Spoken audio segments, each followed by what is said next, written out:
Welcome back for another week of the Three Wanks FPL podcast.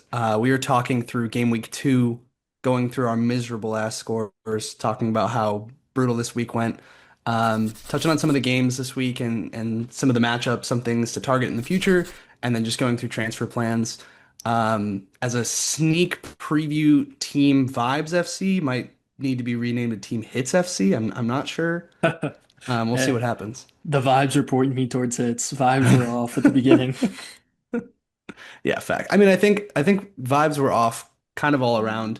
I I was think gonna that's say, like an interesting talking point as we get into things, but everybody had a bad game week. I mean, content creators I follow, like just general people on Twitter, it seems like the community is having a rough go. I saw one tweet that really made me laugh where it was like, if you're in the top million, you fucking suck at FPL. And I was like, and it made me laugh because I'm like, I'm laughing like, oh yeah, it's whatever. That's just how people are. But then I'm like, honestly though, you have to have some wild picks to be doing really well right now. Like you had to go with some really risky and weird and odd strategies to get you here. dude, I saw more than a couple. Also, while we're on the Twitter side, shout out to the names. Look at us. We all have Twitter accounts now. Go We do, go we give us a do. follow. You'll find some absurdity there too.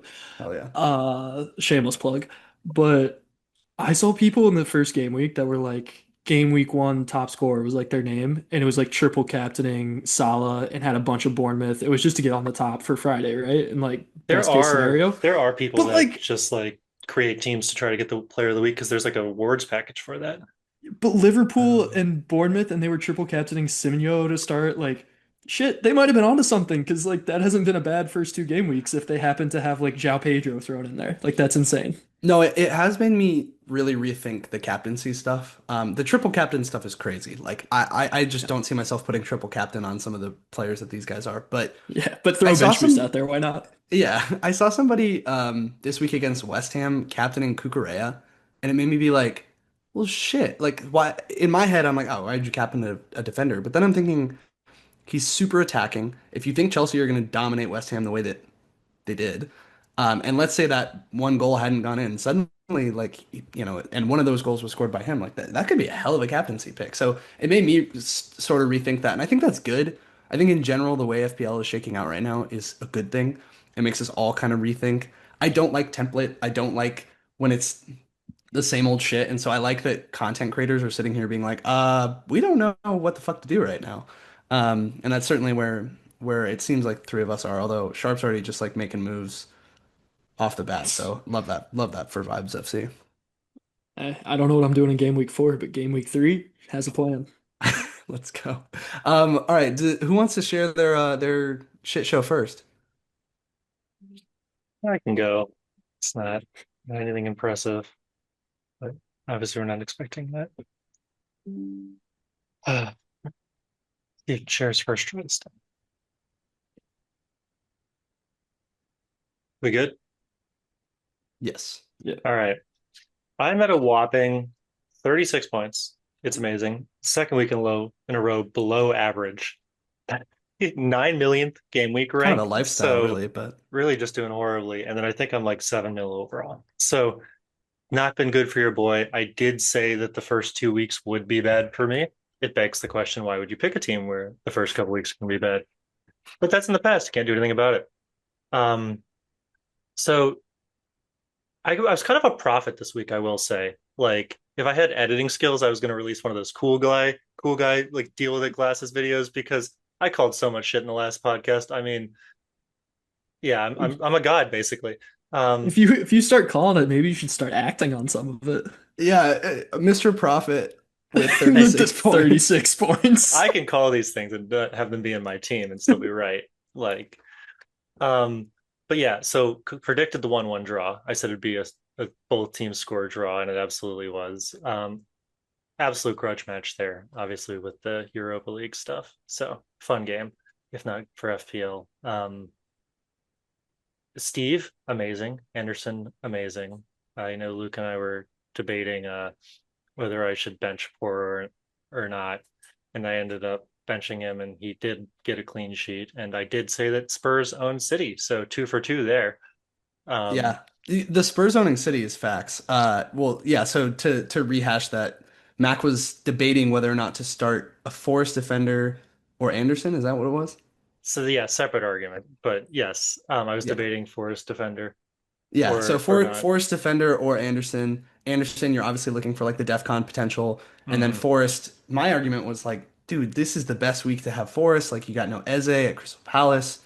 Why would you not take that? That's a differential. Like, go for it. And I saw, I'm seeing Anderson against Man United. I'm like, it's not really odds of a clean sheet there. So at best, you're hoping for DEF CONs. Sure enough, Forrest concede. Anderson hits DEF CONs. Had it not been for Palmer deciding he didn't want to play this weekend, you would probably be on this podcast cussing me out right now. So, Well, I mean, it goes both ways because I was too much of a coward to play Poro, even though I said we I own was about to City. call out Mr. So Prophet over there talking about Tottenham owning, and there's a Tottenham player right there on the bench. proof is in the pudding. Proof is in the hey, pudding. we can own City 2-1, doesn't change the fact that we own them. Um, just didn't see a clean sheet necessarily, but that was nice to see. Solid cap is the way. Always cap solid. When in doubt, solid out. That's what I've always said. You Um, lucky son of a bitch. luck or skill, profit. But the Watkins, the Villa boys are really starting to concern me. I think we'll get into them later, but I'm shaking in my boots just looking at these ugly ass jerseys. Not going to call them ugly players, that would be rude, but ugly jerseys and ugly points for sure. Damn, Um, outside of solid, just I didn't I realize mean, like the like twos. It's just blanks across the attack. straight blanks, right? Like Anderson obviously didn't do much. Fernandez didn't do much. Mateta didn't do much. So like not a lot to report. I mean, I guess I could have played Dubravka, but who foresaw that? But yeah, not a great week, but it doesn't sound like anyone did. So maybe you guys will have like Right. 5 more points than me. It's kind of it. No, Yeah.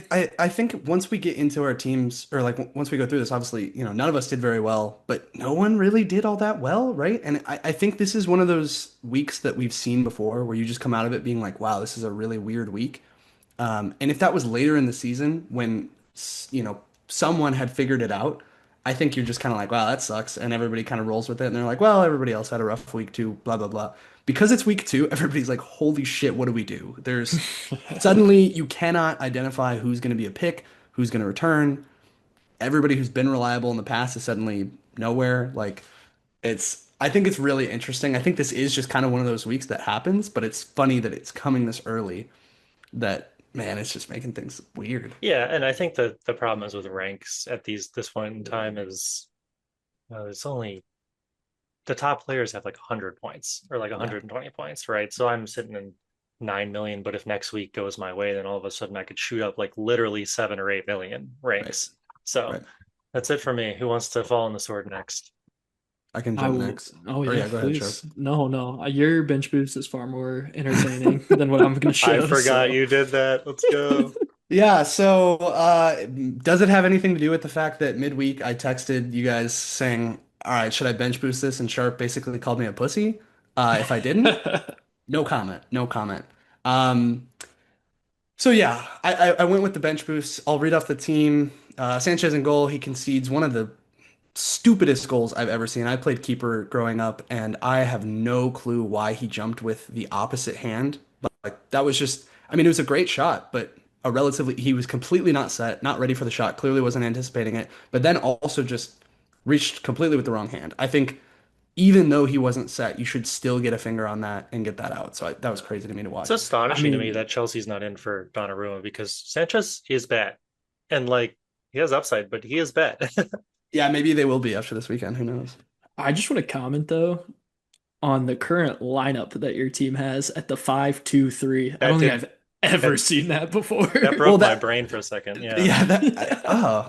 yeah, that is Doesn't wild. I didn't realize that's possible. I guess that's a good call, but I mean, it didn't end up mattering, bench boosted, but yeah, that's just coming from yeah. Palmer, obviously. So, uh, Richards also conceded, obviously. Murillo, same as you, Mac.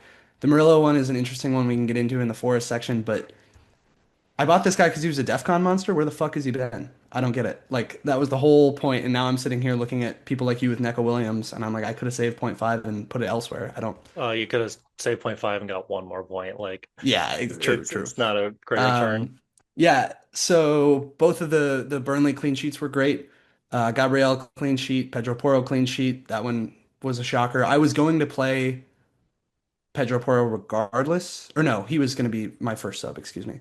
Reinders and Wirtz, absolutely nothing. Wood, Holland, and Watkins all blanked. So looking at my attack actually now that I'm saying it out loud, completely blank. So yeah, really wild week. The bench boost. Talking on that really quick. My thought process was I was pretty positive Arias was going to start. I had read a lot of comments from Pereira saying that it was completely a matchup thing that he didn't play against City. And I was right about that. Unfortunately, Wolves got a red card in like the 47th minute or something. So then they ended up pulling Arias off for a defender in like the 58th minute. So he didn't even get his 60 minutes of 2 points. So that was brutal. That's just like unlucky. The Palmer thing is also super unlucky. I'd like to think because Pedro Porro was in his place that that's what I could, total as my bench boost score. That'd be 14, which isn't awful. That's like a very fine average bench boost, I think. I think 20 is probably about your point where you're saying like, all right, that was a really solid one. The odds of Arias and Dewsbury Hall returning weren't ever super high, but I bet on getting a double Burnley clean sheet and on Pedro Porro doing something, whether it be attacking return or a clean, and that worked out. The Palmer benching just fucked me. There's no getting around that. And so that's like something looking at this from like a did I make the right choice perspective, there's nothing you can do about that. So I'm not going to hit myself on the head for that. But Dewsbury Hall and Arias not returning should be pretty expected. So, I mean, um, it was an interesting choice to bench boost considering the team that you set up with, but I will say I agree with the logic and it's out of the way. Like you have yeah, yeah, like 16 more games stress free now where you just don't have to deal with it. And then at some point, well, I'll be thinking about it in like a couple weeks, and then Sharp will wake up one morning and decide to launch his, but true. it's something we'll have to deal with in a little This while. was a very Vibes FC play of mine, and I'd like to blame Vibes FC for Hey, putting it on me. let's But no, no.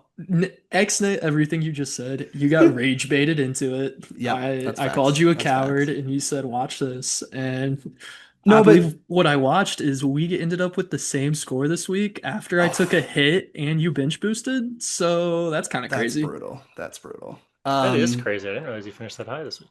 Yeah, that's tough. But I will say, just to continue on the logic really briefly, the thought process was it's game week 2, and I have starters on my bench, all of them, and that's where was the thought process of later in the season, like how many times do you realistically have four starters sitting on your bench, two of which are going to be eligible for like really eligible for a clean sheet or like for a return in general. So from that perspective, I actually don't hate it because the only other time that I was looking through where my cheap picks like Dubravka and Estev had any sort of return potential was in game week 8. And the thought process there was Dewsbury Hall was playing City. Granted, maybe I won't have Dewsbury Hall at that point, but he was playing City.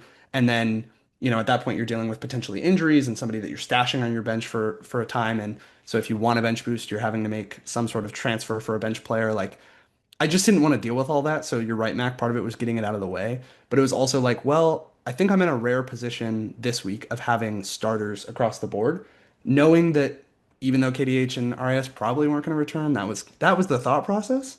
So I don't hate it. I don't think I made like a great call, but I don't think I made a horrible call. I think the results look pretty fucking horrible, but I think that the that is what it results look is. horrible in context of the game week. Like when you launch your bench boost and you see 44 as a final score, you're Right. like, that sucks. But it's not altogether awful. I mean, it's a pretty strong return from a bench boost, anyways. Well, the bench boost, like you can't really grade it on what's your total score because if I hadn't played this, right, I would have it would have just been the same score minus what was on my bench. Obviously, if Palmer had played, then I would have a lot of points still sitting there. Um, it's really just about how many points did you get in addition? Like how many points were on your bench. And so is this going to be more points on my bench than any other given week where I just have a bunch of guys sitting there? Probably not. I'll probably have some random week where like a defender will score and return 12 on their own. So Yeah, but there's no guarantee you activate your chip during those weeks exactly. down the line. And like, Exactly. I don't think it's a terrible return. If you were sitting at 80 and or like 90 and this got you up to over 100, then everyone would be like, oh, what a bench boost. But Yeah, it's all context based. When everyone's like having a terrible week, it's out of the way. It's good. 100%. But yeah, this went absolutely wild. I think my rank was in like around like 250K before the week, and then I had like a 600% increase, so I'm at like 1.2 mil now. So just wild stuff. Um, take it away, Sharpenator. Well, it's really not any prettier than that, let's be honest. Wait, so did we get the same score after the hit or before the hit? You know, from my understanding, I feel really zoomed in. How's that look? No, it looks great. Okay. From my understanding, since I have 44 total points, it would be after the hit, correct? Yeah, I think that's probably right. Yeah, Good. because I think the I just wanted to substitutions hear would you be say made it, really. already. But yeah, I mean, 44 points really isn't No, I anything. think, wait, hang on. No, I think that's pre-hit. If you add up all the players on there, I'm getting 44. So I think it might be 40. Six.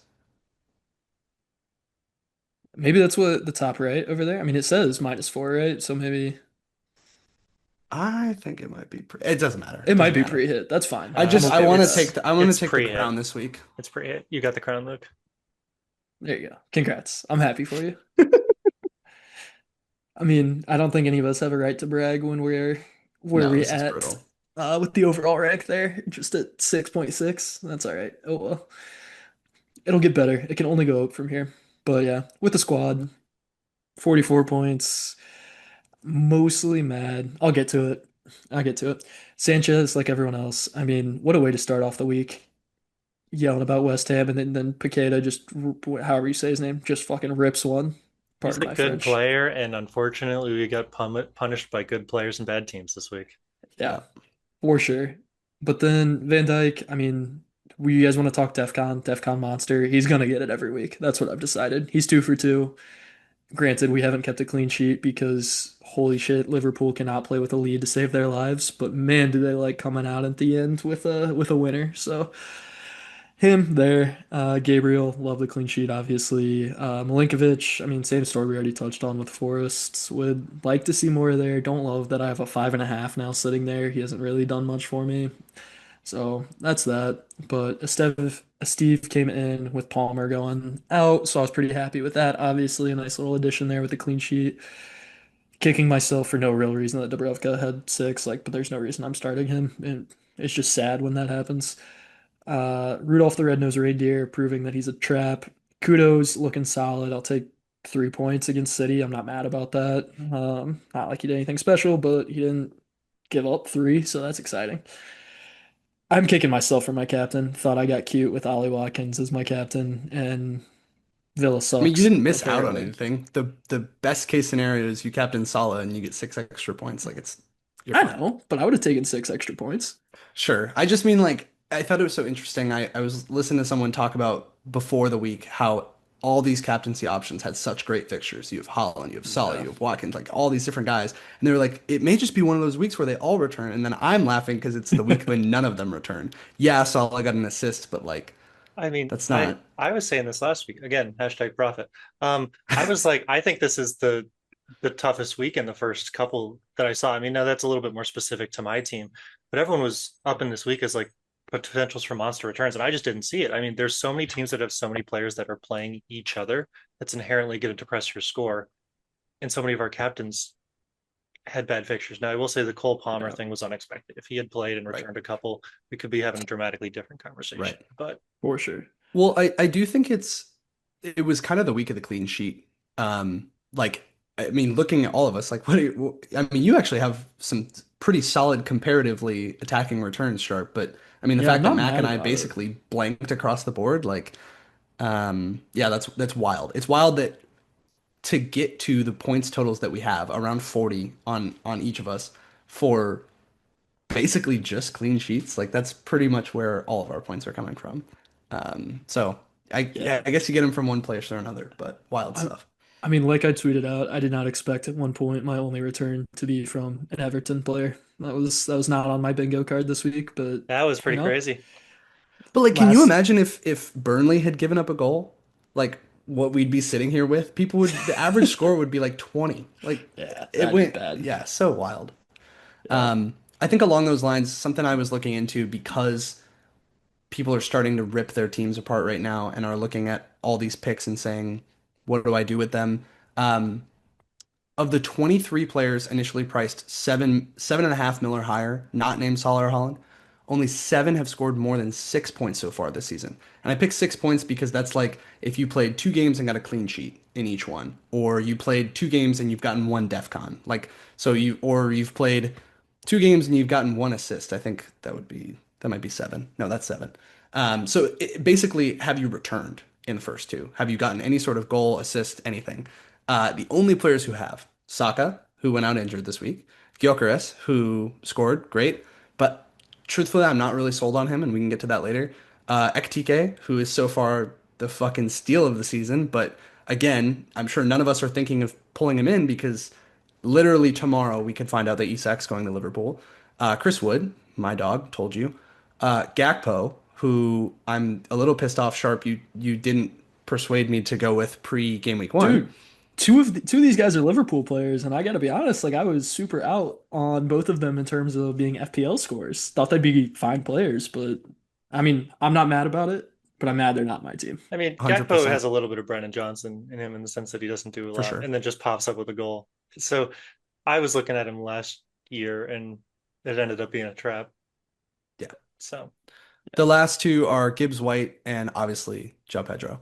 Um, I do think, I mean, now that we're on the Liverpool topic, I think that's a really interesting place to start for games, just because it's fresh on my mind. We just watched it. What a game, by the way. But there's so insane. many FPL relevant talking points that are coming from that because there are picks that are doing well and there are picks that are doing poorly.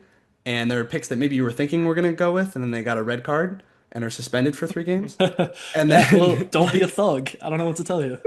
that was crazy. So just getting into that game, we'll just start beginning to end. Uh, I had been hearing that people saying that that was going to be like such a high charged game, and in the back of my mind, I was like, do players really care that much about like the transfer? You know what I mean? Like, are the players going to be that into it? Or is it more just a fan thing and kind of a narrative they're running with? Well, no shit, they came out flying. That was a crazy game. Started off with just a lot of like whistles and you could argue the ref was getting too involved, but honestly, like they were legitimate fouls across the board. Like every time it was like a foul where I was like, oh yeah, you got to call that. So just super aggressive. Newcastle looked stellar. Anthony Gordon was probably the best player on the field for the first half.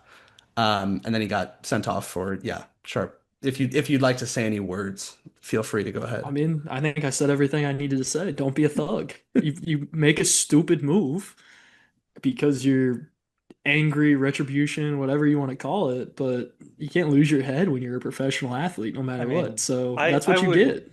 so now that the bias takes out of the way, I wouldn't call it like a thuggery attempt. It was clearly, and no, not defending the tackle, it was brain dead tackle, but I think he just got too excited. I mean, Van Dijk did like I mean, he went concuss him straight last into year. his plant leg. Like, I just what think he do, was trying too hard, to be honest. I think he was just like the pace was up, he was going for it. Neither here nor there. He's suspended for 3 games. So, yeah, good. Where he belongs, back at home. mm, along with Isak. Yeah. How about, I mean, the fact that Isak is just so adamant that he still wants to come and Newcastle's just trying to block, like, get off your high horse, admit that you're an inferior club, and let the boy play. Oh, you're not Well, making do any you friends today. no, but Wow. do you want him though? Like that I think No, I that's the mean question right now. at this point, I don't feel like we need him now. It'll be interesting when we have to rotate players later in the season, Sure. in various fixtures. It would be, I mean, I'm never going to be mad about having that as an option on your team, right? Sure. So, But I mean, genuinely, Ekitike, like FPL aside, has looked phenomenal. Like he is just his work on the ball is unbelievable. He's getting into amazing spaces to score. He's showing physicality that I didn't like. He's a tall, lanky dude. I didn't yeah, know. Obviously didn't watch him before this, and I didn't know that he had that in him. But like looking at this first half, you just see Newcastle balling out. And then out of the blue, you get a Cody Gakpo assist. Just exactly what you said, Mac. He pops up out of nowhere, does his job, gets it done. And obviously, just before halftime is when you see the red card. I didn't feel like, on the whole, this was a great game from Liverpool. Sharp. I feel like if I were you, one from an FPL perspective as somebody owning Van Dijk and Salah, actually, and two as a Liverpool fan, like, does it concern you at all, or is it just like, hey, we're changing up our play style, we're going to be outscoring the teams we're playing a lot, or where are you at? 100% straight up. I didn't get to watch this game start to finish. I was pretty intermittent. My boss did peek over my shoulder and said, "I love that you're watching that on my phone." So that was the vibe that was happening in the office yesterday. We did get to watch the finish though, so that was pretty electric.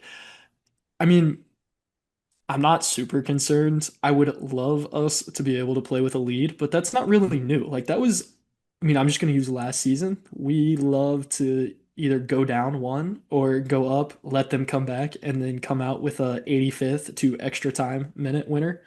So this isn't brand new from that perspective. I mean, week one, I can speak to seeing Salah definitely do his thing on the outside there. I really liked what he was doing. I don't know if he did that on Monday as much, if that's what you're referring to. And I'm not concerned because Van Dijk's always going to get those 2 extra points. So I'll still always rather have him and risk not having a clean sheet than some guy that's not going to have a clean sheet and that's not going to get the def con. So, okay, but you're going to pay 6 millions for someone who's just getting DEF CON for you? That's what I Like was going to say. that There's got to seems be like an cheaper overpay. routes to DEF CON Right. at that point. I mean, maybe, but I like him.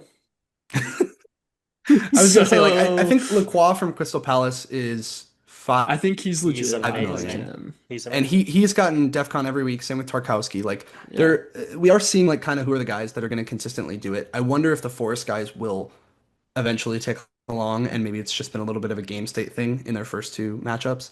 I guess Um, my thing though, sorry to actually say something no. about Van Dyke, is that I wouldn't sell him now. Now that I have him Yeah. and he's there, once we get past Arsenal, like it's not terrible fixtures. Like we're only getting better. It was a tough start.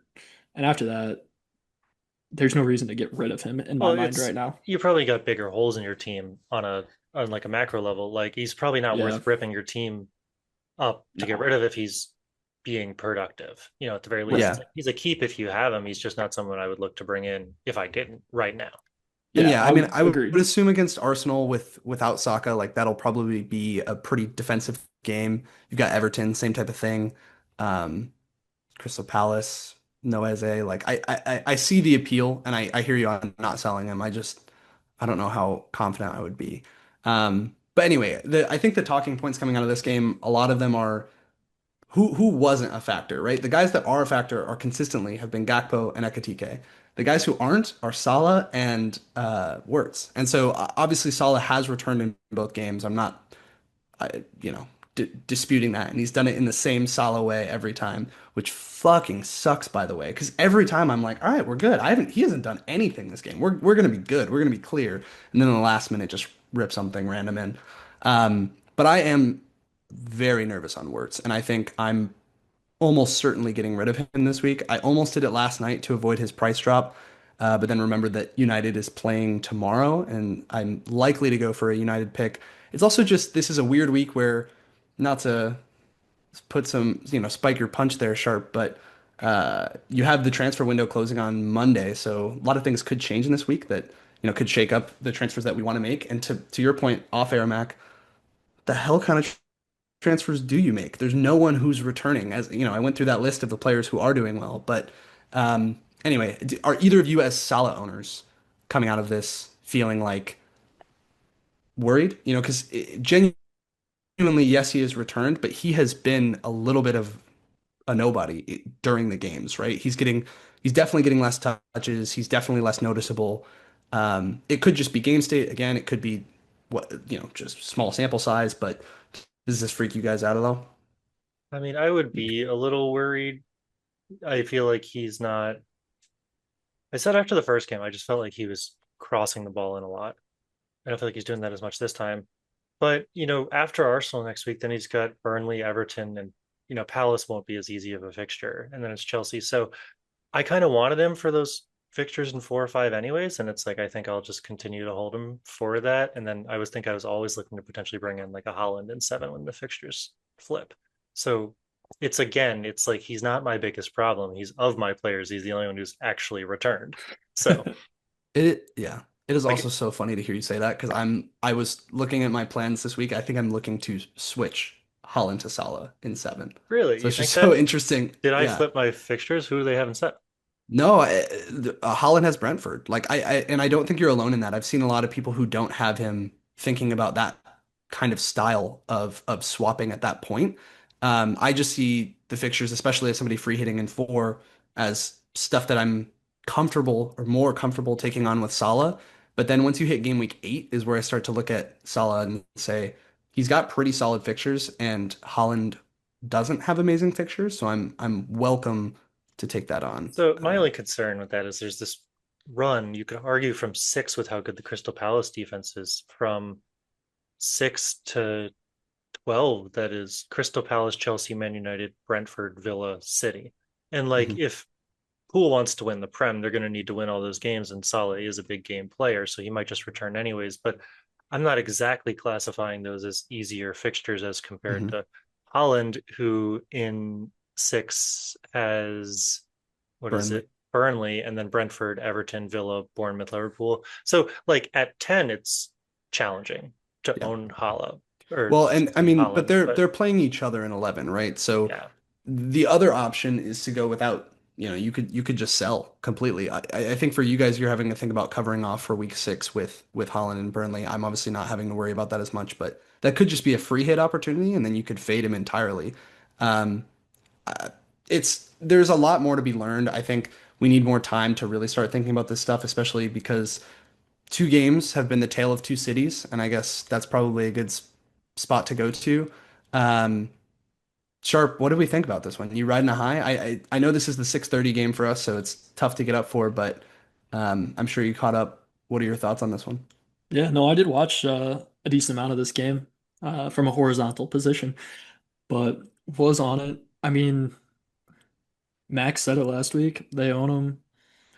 I was very sad to see how Reindeer played because he wasn't good and all of a sudden looks kind of all the worries, Luke, that you were discussing last week and that people have been talking about.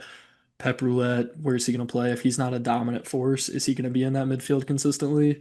So interested to see how that shakes out. Don't love that I took a hit for him. I mean, that's on me. I've been kicking myself for not taking Semenyo over him. So But you learned your maybe, lesson. You learned your lesson. You're not doing hits yeah, anymore. obviously, of course, I wouldn't do that again. Um, but I mean, I still love Kudos on the outside, so I'm excited for him. And I think this Tottenham team looks a little better than I expected out of the gate here. All right, let's go on the other side. I'm worried about the Tottenham team. Like, Always yes, the pessimist. I'm not a pessimist. I'm a Tottenham fan. There's a difference. In real life, I'm very optimistic. This was an absolutely just great setup by Frank, right? Like Yeah. he, I talked shit last week. I said maybe the hype's not real. I think the hype's real. I the, take back what I said. the He's a hype. baller. I think the hype's real. I think he's showing, as compared to like a Man United, that tactical flexibility is a good thing because we've just gone from one extreme to the other. Where last year we would play the same way every single time. People just knew how to set up against us, and this time because it's like you could argue that it's because he's only had two-ish games and no one knows what Frank's going to do yet. But he kind of played more of a similar system to the way he played PSG, and it absolutely worked. And that was awesome. I'm still not like so set on Spurs because I just don't know what assets I would take Sure. for them because like some of our best players are players that I don't really consider FPL assets, like Sar. At this point, I think it's unlikely that we sign a 10, and so he's playing out of position. Brennan Johnson, even though he's scored twice, he's never really very involved in the games. Kudus, by and large, doesn't shoot, and then we don't know if Charleston's going to keep his starting spot. So it's like, well, I'm happy for a real life win from an FPL perspective. I don't feel like I gained any additional confidence on Spurs. I just think it was a Sure. great tactical setup against how City plays. And, they had that Nori injury really early, and he's pretty impactful. And then it was a little bit weird tactically to set up with Cherky and Holland because they kind of want to do the same Yeah. things. Yeah. But I don't think that even though we won, my Spurs stocks dramatically rose. Well, and I I think think that's fair that's from an attacking perspective because they might be active in the transfer window this week. But from the defensive side of things, keeping a clean sheet against City, granted, City had their fair share of chances, but I think that's worth something. And if anything, I think that's where I'd be more interested. Going into this week, I was a little worried about Pedro Porro, and now I'm kind of not. But that can evolve. I think that's a great point. That's kind of where I was gonna go because my conflicting thing right now with my team and having already taken a hit is looking at game week 4 now. You guys have West Ham. How much of their defense can I get in? And who do I want to prioritize from that defense to get in? Oh yeah, and it's not just West Ham, then it's Brighton, Yeah. Wolves, Yeah. Leeds. Like this is why I picked Pedro Porro. I knew that I wanted him for this run of games. It's just City still did put up 1.55 XG. So it's like, Well, and I think that feeds into obviously me as a Holland owner. You see this, it's pretty disheartening. Like I said, 6:30 game, tough to wake up for the boys, but ended up obviously catching up. And at first, I was really worried, just seeing the scoreline and being like, ah, shit, is City back to the same old thing? And jury's still out on that, right? Tottenham just pressed really, really well in this game and forced City into mistakes. Obviously, the two goals were just blatant mistakes. You could argue it's completely the keeper's fault. I don't necessarily think so, but pretty tough. That one right into the middle of the box was really tough. So those go differently. Maybe this is a completely different game. But the thing as a Holland owner that made me happy was, I mean, he got his chances. He had one where he had a point blank header that he went just over the bar. He had one where he was going to set up, I think it was Turkey, right in the 6 yard box, and then to Sharp's point, he sucks at soccer, so he couldn't actually make the pass. I This dude actually just stands there, is big, and kicks one time. He's not good at the game. Anyway, so I'm I done. no, but genuinely, he missed like a wide open pass that would have absolutely been a goal. It was on the goal line. So point being though, as a Holland owner, I'm not super worried. He's gonna get his chances. I think this is just one of those ones where you look at Thomas Frank and you say, "Good job, crushed it." And honestly, if anything, it makes me just think that Spurs are going to be a legitimate team this year. To your point, like there's no one I'm comfortable investing in attack, but at least at the moment, right? If they don't do something, I feel like Johnson could be a pick. But Mac, you would know better than we would in terms of minute security and the type of player that you're getting when you invest in him. But at the same time, like we were saying, it's really tough to look around and see anybody to spend your money on if you do want to make some changes in the midfield. So he's someone like a little bit on my radar. yeah, I mean, I think, sorry, I'm fighting with Clover the Menace right now. She's walking around. You might be able to see a little bit of cameo. Um, like Johnson's weird. Johnson doesn't get involved in the game, but he's just such a good goal scorer. I think he was literally our top goal scorer last year. What's weird Yeah. about that is that Frank is like clearly looking to replace him, right? Like we're trying to sign Savino, who would then play in that spot. And Right. keep in mind that he's not even playing on his dominant side. Like he's already lost his place to Kudus, and Frank is playing Kudus over Johnson. So it's like I can't be too sure of even Johnson's minutes. And I genuinely think if no movement happens, then I think we can, in the end of the transfer window, we can consider them. But until then, Spurs could bring in nobody, which is most likely in my opinion, or they could bring in somebody last minute that completely rips it up. I feel like the other logical game to jump into is this Chelsea West Ham game. Big FPL implications. We touched on the surprise Cole Palmer benching. God, it was so I genuinely couldn't believe it. I was so excited for this game week, lock in the team, and then I genuinely was in shock for like the first half of the game. And then João Pedro just continuing to kick in goals. Uh, really didn't help that at all. But yeah, do either you feel passionately about this one? Yeah, I do. I mean, it was as good as last week started, the start of the game week. This one started just horrible. We It was should have known we absolutely were cursed awful. from this point on. Like this is what fucked. It Yeah, started the shit week. absolutely. I think I've already taken shots at Newcastle. I've already taken shots at Holland and City. So may as well take shots at both of these teams here because holy shit. Palmer, I don't care if he's back next week. Some people are saying the injury is less than what it was.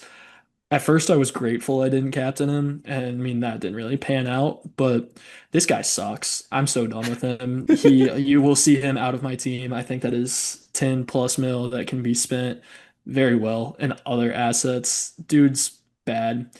And then João Pedro is just he was so nice. I can't nothing negative to say there. Good for him. Great showing. I Pissed he love wasn't in João my Pedro. team. That's the only thing I'm upset about is I think I said this on the first week. I love João Pedro. Like just to Yeah. watch as a player, and I don't have him in my team, so suddenly I'm rooting against him. It just feels wrong. Yeah, no, for sure.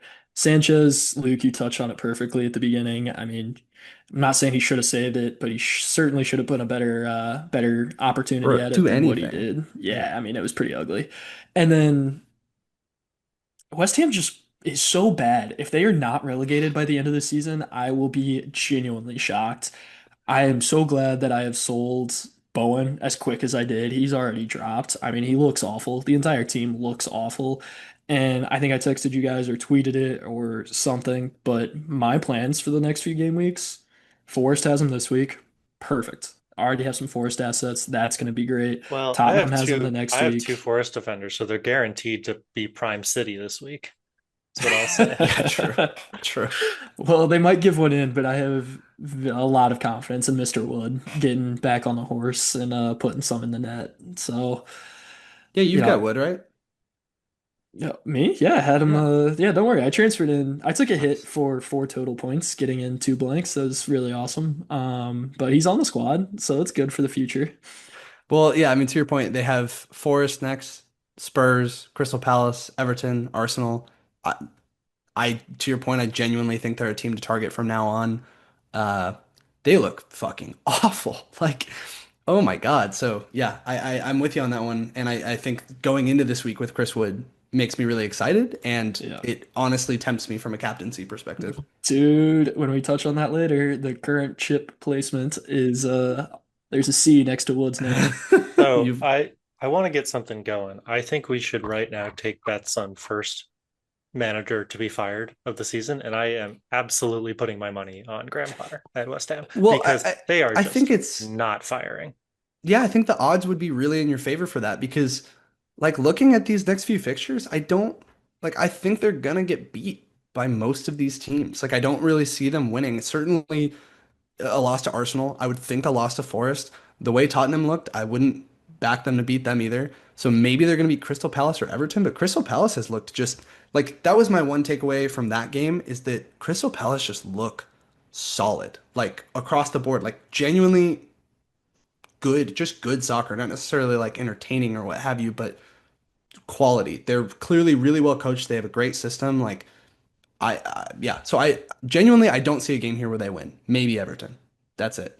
Yeah, it's making me really reconsider Crystal Palace as like a team. I'm like, first of all, can Mateta just fucking score if they're this good? Like seriously, it's been on my team. But then second of all, I'm like not necessarily agreeing with some fixture tick. That's such a tongue twister. Fixture tickers because they're just a good team. Yeah. No, I mean, I think defensively, like, they're certainly a team to back. We kind of knew that going into the year, but they had a tough start in terms of, yeah, to your point, the fixture ticker. But I kind of they're starting to get to the level of me as one of the top sides in terms of when you think defensively. Maybe they're this year's Forest from that perspective, but it's someone who I'm looking at Lacroix and being like, damn, I really want him on my team. If Gahey for whatever reason stays, I think he's an absolute must. I'm happy that I have one of them, but they just look good, and I don't even think them losing Eze is it's certainly a loss. Like that's a great player. Sorry, Mac, but that's a great player, and it'll be hard to fill that. I saw they signed somebody else today. I really couldn't tell you who he is, but they still looked. They didn't really skip a beat. They looked solid um, in this game. So I don't have any qualms against Palace, and I genuinely think they may be this year's Forest of just like overperforming a bit or overperforming expectations, I should say. But yeah, they look solid. Sorry, I kind of took us off the rails there. We were talking about Chelsea, No, that's fine. Chelsea I and mean, stuff, but No, I I don't think know if it you, flowed well. I don't know if you guys have had a chance to peep my Twitter header recently. What'd you make it now? I was trying to log in and I can't. So if anyone has easy access to Twitter, it's you should go check it out. Is all I'm saying. Um, but yeah, I don't know. Chelsea was so solid. I really am disappointed that Chelsea was so solid considering none of it came from Palmer. And now I'm yeah, like, shoot, I need João Pedro. He's like just he's the one who knocks, right? Like we all doubted him and he's doing so well. But what's weird is he did better without Palmer, which I didn't expect. right. Well, so okay, there's so many parts to this, and good job on bringing us back to this because I agree. Um, First thing, it's West Ham. They're ass. I think we covered that. But secondly, That's a fair e- point. even going into this in warm-ups, when people saw the lineup that had Cole Palmer in it, everyone was saying, "Oh my God, they're finally back to the right structure. You know, Chelsea fans were saying he needs to be on the right, he needs to be in the right position to be returning, and he was slated to be in that position. Obviously, he doesn't end up playing, but the link up between João Pedro and Liam Delap seemed like that worked. Playing them together worked. And João Pedro just, yeah, he looked phenomenal. And it makes me wonder, to your point, Mac, if Cole Palmer's out for this week or more, does João Pedro become that much more essential? As someone who has three forward slots that I really can't get rid of unless I get rid of Ollie Watkins, I don't really have a way to get to him at the moment. But for you guys who don't have Holland, I know Sharp is already there, but Mac, I'm curious how tempted you are to get somebody like that in. I mean, I'm completely tempted, but the whole reason that I picked my forwards was because I have Watkins, who admittedly I expected to do better. I thought Villa would come out But he's firing got more, great but fixtures he's coming just up, got so fantastic yeah. fixtures. And like, it's Yep. not like anybody, as you said earlier, expensive has been returning. So I'm not willing to write him off yet. Right. And then I have Mateta, who I think I'll try to dump after six, but he's got Sunderland and West Ham in 4 or 5. So it's like, is now the time to drop him? I don't Right. really feel like it is. And I I just don't worry feel, that considering João Pedro's ownership and now that like I don't really think it matters all that much if Cole Palmer is in there or not. I could be wrong on that, but I think it's just one of those things where he's a quality player. They played a shitty team and he found a way. I really see him returning quite a bit. I think that the big reason why the three of us probably didn't go there was from a minutes perspective.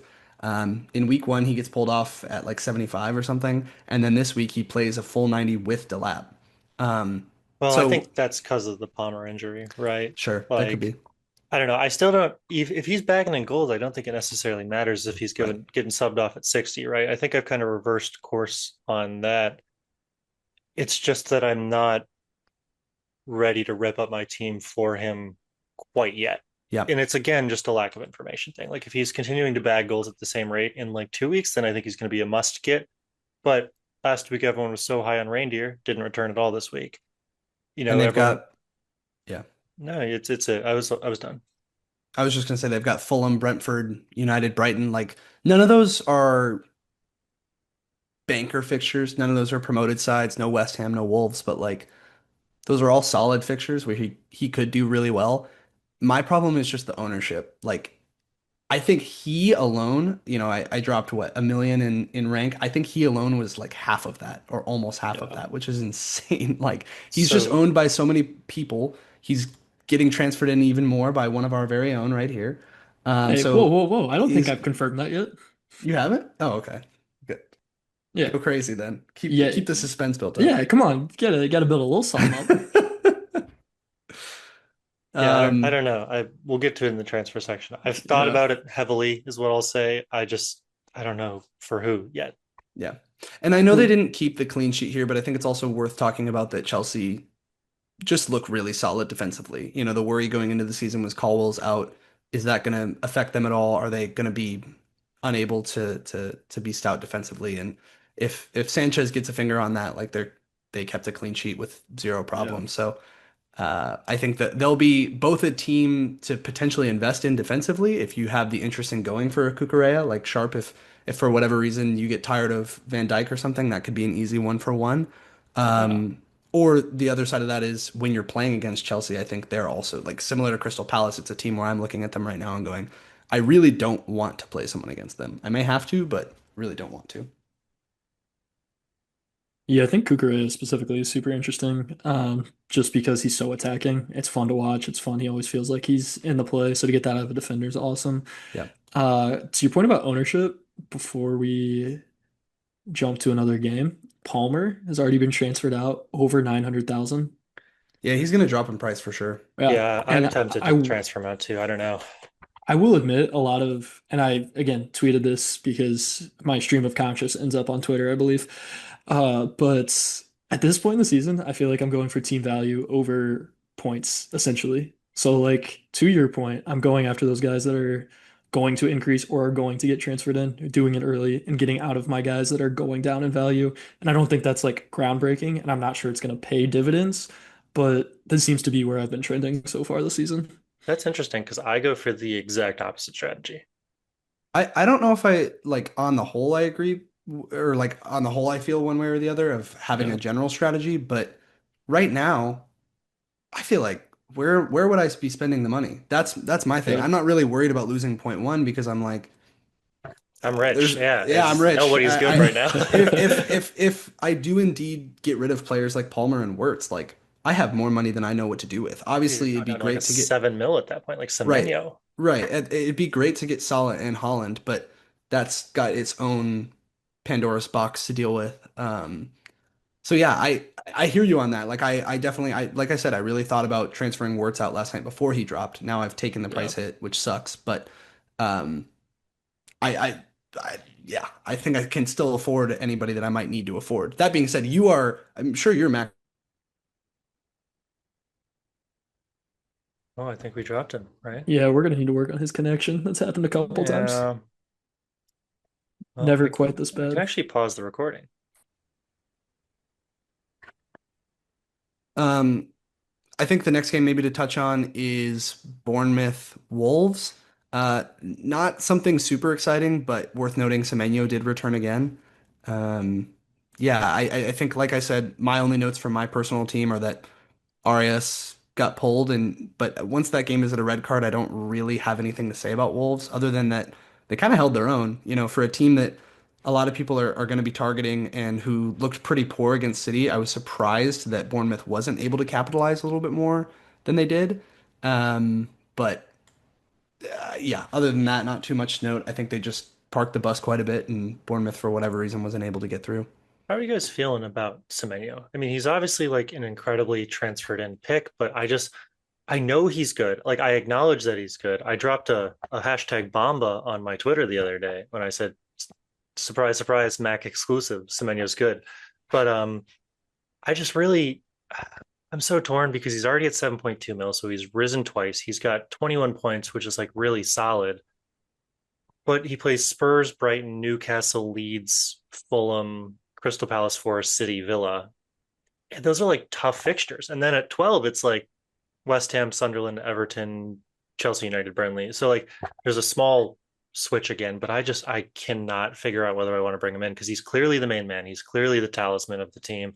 He's clearly returning, but it's like, I don't think he's clearly the talisman. That's the thing. Like we still haven't even seen Justin Kluivert come into this team. You wouldn't be surprised if next week Evan Nielsen was the one who was scoring the goals. Like Tavernier is the one who scored here. Yeah, he assisted. I don't know. I'm not like I know Semenyo is very good, and I'm not trying to say he's like a bad player. I just think Bournemouth is such a shitbox in terms of trying to figure out where the distribution of output's going to come from. Um, yeah, uh, I've been tempted to pick him up only because of like I know he's gonna play, like so he's guaranteed minutes. yeah, But it's I like you're mean, right. It's who's gonna score, who's gonna return, who's gonna play. We just don't know. he's one of the few in the 7 million plus bracket who have returned. So naturally, Yeah. like I'm not, anybody who's returned at this point, you're like, shit, I might get that guy in. I mean, I've been kicking myself for not transferring him in after game week one. He was never on my radar with Liverpool in game week one, and Mackie read off some fixtures there. But at this point, with two price rises, his fixtures aren't bad. They aren't great. And then, like Mac, you pointed out, they make a switch at some point. And just with that, I don't feel the need to transfer him in now at 7.2. But if you have him, good on you, and certainly ride him as long because, yeah, maybe there are a lot of people that can contribute in this situation. But right now, he's the one doing it. Yeah, Yeah. but like Ride the hot hands. by that logic, the next highest scoring midfielder is Cullen from Burnley. And it's like, Dude, that's the thing that we were talking about ridiculous teams. I think the team of the week this week had like two Burnley mids. It was some crazy shit. I can pull it up, but yeah. yeah, like it's And it's a shit box. and so I'm then a you're little looking at s- like, sorry, you go sharp. no, go ahead because I'm gonna take us off subject. All right, sounds good. I was just gonna say, but like after Cullen, then you're looking at like Gakpo, and we've already discussed him, and Johnson, same there, and Ndoye, and those are all three solid picks, but they're not like My picks that I boy. expect by the end of the season to be leading Right. the line in terms of FPL points. So it's like, yes, Semenyo is the hot hand, and yes, I do expect him to keep returning because he's good, but is he gonna be the best forward for the course of the entire game? It's like I don't know how much I should prioritize form or fixtures. This is just where it's 2 weeks. Like it's been two Yeah. weeks. We just don't have enough data. It's so tricky. Maybe the right play is to go buy players like Semenyo and João Pedro and Brennan Johnson. Like maybe that is right, and maybe those players will end up having like incredible seasons, and that's very much so in the realm of possibility. But to your point, Mac, it's equally in the realm of possibility that those guys go back to what we know them as, and that's like middling players and why they're priced the way they are. So it's it's so tricky because normally I would just be preaching that to you guys right now, like, oh, it's 2 game weeks, don't do anything, don't do anything. The only reason why it's this tricky is no one else is returning. So you're sitting here looking at someone like myself, like a Wirtz, and being like, the fuck, man? Like, why do I even have this guy? Shit, what do I go do now? So, yeah, I understand. But all right, anything more on this game? No, Strand No. Larson's really good. I think that Yeah, he he it would scored be twice today it would be in a cup yeah, game. it would be really cool if he could go to Newcastle and become a legitimate pick because Wolves are bad, but he's a great player. Like, but See, I'm the opposite. I would like to get him in a few weeks while he's a Wolves player because I think as soon as he goes into Newcastle, I worry about him getting rotated. And they don't have a striker if Isak sits out. So he's another one that I like either way. He's not actually going there because Wolves are like they've read the writing on the wall and they're like, we're gonna get relegated if we yeah, release him. So he's not gonna go. But if he did, I just think that he would be the striker, right? sure, Like sure. All right, well, let's jump into Brentford Aston Villa. Obviously, the talking point here, first of all, talk about reading the tea leaves. I feel justified in saying that Brentford is not as shitty as we thought. I think they're just Brentford or as Villa's they shittier than we thought. yeah, that I'm that that leaning is leaning that towards that one for that is the sure. other outcome. I mean, yeah, so I think this one's an interesting game because possession wise, they absolutely dominated. And I actually did watch a lot of this game. Um, Brentford was just in a low block most of the game. And from that perspective, I mean, look at the def cons. It's insane. Everybody was just racking them up.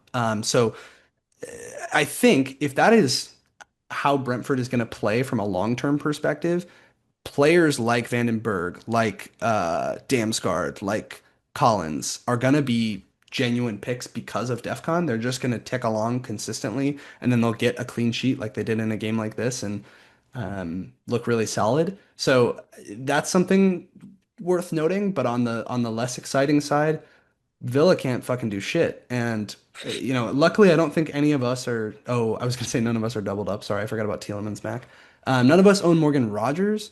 Tielemans, obviously, you were kind of going for the DefCons pick there anyway, but Watkins is obviously the big one. He's super highly owned. We all three have him or had him, and Oh, I just think we nothing. all three still have him. Okay, okay, I We do forgot. have him. I didn't know for sure. But yeah, we're just piece by piece getting through to what your team might Yeah, I was gonna say construct. we've already constructed about half of it, I think.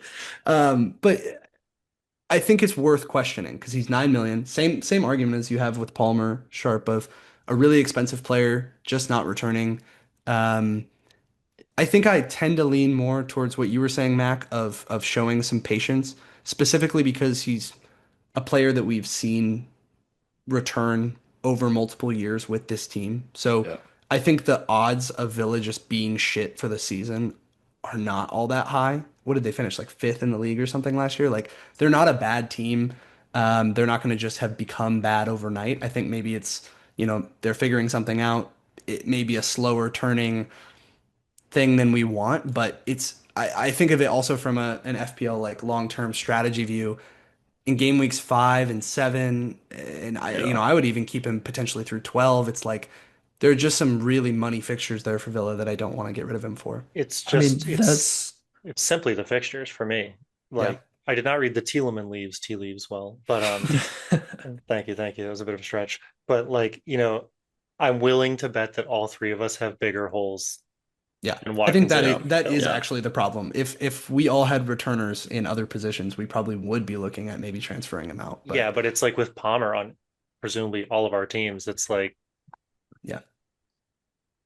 I mean, I think when you look at Palmer and Ali and try to put them as that comparison, Palmer to me looks, and maybe if they play him on the right side, he gets back into form. I know Club World Cup, whatever, but within the Prem, like back half of last season, or at least last quarter, like he was also not very Yeah. good. Yeah. Like we certainly all just banked on him being good. He's more expensive. And in that first game, I mean, he may as well not been on the pitch. Yeah. So what I have to read from him so far is sucks and injured. So to me, those are two reasons to get out of him. And then Watkins just he like you guys touched on the fixtures, the longevity of having done it. It's not he doesn't raise red flags yet. So for me, it's like, yeah, sit and be patient, kind of what Yeah. you're preaching. On the flip side of this, Brentford, surprising to an extent. Again, I think it's more about Villa being worse than I thought. But Kelleher, he's not going to keep that many clean sheets. I watched this guy. I watched some of the goals he let in when he came in. He's great to plug and play as a black Spoken from the backup. heart. But like, oh my God, when he was in, I knew we were giving goals up. Like there wasn't even a question. So Yeah, I don't know how long that'll last. very fair. I think the only other note is that Ouattara, who came over from Bournemouth, scored. Somebody who could be a pick. I don't think Brentford have the greatest fixtures go forward, and I also just wouldn't be super, super keen on investing in their attack. That's a lie. They have Sunderland this week. But you're not going to bring him in for Sunderland. It's like if you have him, keep him. But if Right. you don't, then they play Chelsea, Fulham, Man United, City in the next four. So that would be a transfer Yeah. in just to immediately transfer them out. So Yeah. How we much might is all he get though? punished. He's Odango's 6 million. Probably not Okay. what you asked. Um, No, that is what I asked. Yeah, oh, you're okay. right. For some reason I thought you said someone else. Yeah, it would that would be burning two transfers on a Brentford team that we're not convinced about. And it's like if you started with them, Yeah. great. But if you didn't, then I don't Yeah. foresee a I'm huge just reason. interested if they do. Yeah, I mean, I think you're right, but I'm interested if they do start, churning out to be a mid-table team. Like, is there potentially a cheap pick there? And maybe that is Dango, maybe that's Thiago, maybe they go and get somebody else in the transfer market this week, and this is all irrelevant, but just food for thought. Curious to know if I can find Sure. Odango's heat map. I'll look for that. Do you Keep going. guys have anything to say about Burnley Sunderland? I couldn't give less of a shit, but if you guys want to talk about it, we can. I I mean, mean, sad I didn't play Dubrovka, but why would Yeah. I? And I'm sad that I said I was going to cheer for Sunderland this year to stay up, like I cheered for Ipswich last season, Yeah. and that's how it played out. Fair enough. The only other thing is that Mark Gui scored today. I don't know if you guys saw that in a cup game or something. And he obviously came on and played some minutes in this game as well, so maybe not as bad of a pick as I had cased him out to be. and Yeah. his value hasn't fallen yet either. So Oh, it's really? yeah, he's Damn. still Okay. Yeah. still 4.5. So Nice. we're not hemorrhaging value on him if we have him. Okay. Nice. All right. Arsenal leads 5-0. Uh, this is bad to say out loud, but I did laugh when Saka went down, not because I was rooting for that or something, just because what else do you expect? Like Saka is just like this is why he's such a frustrating player from an FPL perspective and probably from like an if you're an Arsenal fan perspective. He's incredible. He's a great player, absolutely amazing to watch when he plays, but he can't stay healthy. He just cannot stay healthy. And so when he went down, and apparently it's the other hamstring than the one it was last year, like at some point you can't help but just be like, well, shit, man, I don't know. Well, to that point, what? He has 50 goals over 9 seasons, 8 seasons? Like, for the caliber of player that we talk about him as, like, you're getting on the injury concerns are just so Yeah. sad. No, reliability is No. it's a real skill. Like it's a real part of, The being a good best player. ability is availability. Yeah, 100%. Um, Hilarious that the two defenders that no one have in Calafiore and Timber decided to just randomly pop off also made me laugh for in on a brighter note. But I think if anything, that just tells you that Arsenal's defenders can score. I It's set pieces. It's always set pieces with right. them. They continue to be amazing at set pieces. Right. So that's great. As someone who owns Gabrielle, I'm super happy with that. And I know Sharp, you're in that boat too. Um, the other FPL relevant note is just obviously that Gyökeres scored twice, one of which was a penalty after Saka had left. So good on him. We know he's on pens when Saka's not there. The other one was an open play goal. I don't know if you guys saw this. The goal was weird. It looked like he was carving players up, but in like slow motion. Um, I watched it live and was like, "Ooh, I don't know." And I genuinely, for some reason, I have some doubts on Gyökeres that I can't place. Maybe it's the same feelings that you have, Sharp, about Wirtz, but I just don't think he's going to be a dominant player. And the goal he scored, it just felt like the defenders looked really bad. It felt like it was just that he was playing leads as opposed to that he showed, okay, no, I can prove it. I guess I feel like he has a chip on his shoulder that he needs to get off. And despite him scoring twice, funny enough, I don't, for me personally, was not enough for me to say, ooh, I need to go get Gilchrist. I think it's interesting to think about, does Saka being out help him? You know, does he then have more opportunities to get goals, or is it that you lose the creativity of one of the best players on Arsenal's team? Um, the other note that, we can start touching on some of the transfer stuff in this section, but you have Eze coming in at some point. I think, especially if Saka's out for a while, which it sounds like he is, potentially a really interesting pick. But yeah, do you guys have any thoughts? Um, fuck Eze. No, I'm kidding. Yeah, no, I no, this No, we do that's need a little allowed. therapy This section is a for safe you. space. no, no, I forget who I the second player they were going for was, but when Arsenal went after the second guy from Spurs, I was like, all right, now this is this is just well, personal. okay, all right. We'll do it for a second. I don't want to be one of those fans of a team who is irrational like Arsenal supporters are. So I have a brain. That being said, if I was Eze, I would have gone to fucking Arsenal too. Like, you kidding me? Yeah. They've come runners up in the past 3 seasons. Like, he used to play for their team. I'm not upset at him at all. I'm upset that Tottenham managed to throw a one horse race, but that's our fault. That's not his Yeah. fault. That's not Arsenal's fault. Yeah. I find the Hincapi move really weird by Arsenal. It's like Arteta wants his seventh left back. Like, okay, do you really need that? Yeah, this is already a team where you start to wonder like if Calafiori, like is he a consistent Well, starter? they And have then you Calafiori, they have Lewis Skelly, who's Yeah. apparently the future. They have Zinchenko still. So Oh even my if you God, they get still rid of, have yeah, even if you Zinchenko. get rid of Zinchenko, it's like, okay, you're bringing in your third left back. You No, currently that's have why I'm saying I four. think they're Like, just doing it to be bitches. Like I think it's personal at this point and they I mean, just don't like that you guys. honestly, I would respect that because that would be funny. Hincapi is a good player, but it just I don't get that one, and I'm not even upset about it. All my irritation is directed at the Spurs board, but it is it's weird that they want Hincapi, and I don't blame Eze is kind of where I've fallen on that. Um, But do you see Eze as a potential FPL pick? Obviously I do. with Saka being out. I do. The only thing I'll say on that is that it's another instance where I'm just willing to give it time because their next games Yep. are Liverpool, Forest, City, Yep. Newcastle. Yeah. And it's like, if he is starting consistently and Saka's out for a while, then I will pick him up against West Ham. Hashtag target West Ham. No, That's what he'd say. I Yeah. genuinely before we got on, that was what I was looking at was how I want to save transfers to make some pretty big adjustments in game week 7.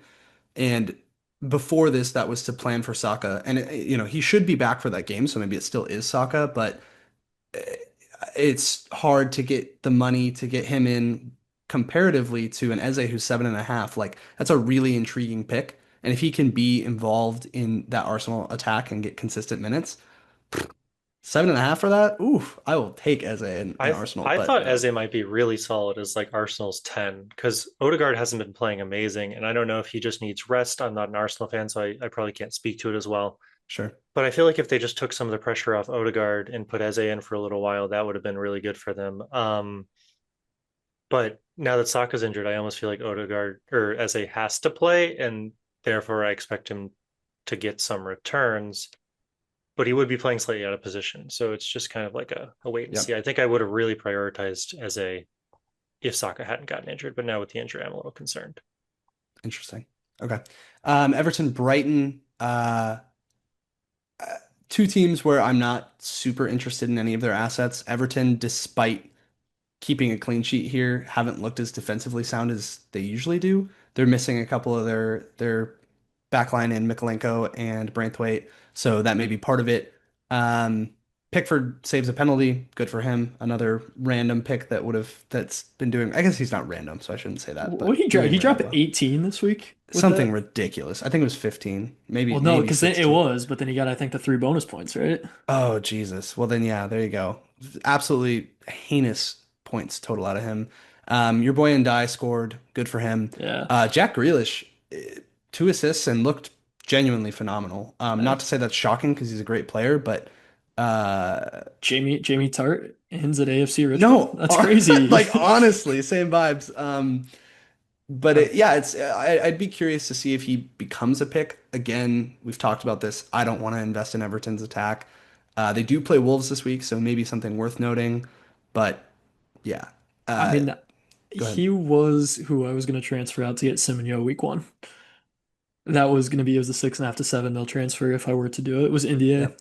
Obviously, I'm okay that I didn't get rid of him with his goal this week. But what concerns me is he got subbed off not early in terms of point totals, but early in terms of the game, and then ended yeah, up, 64th.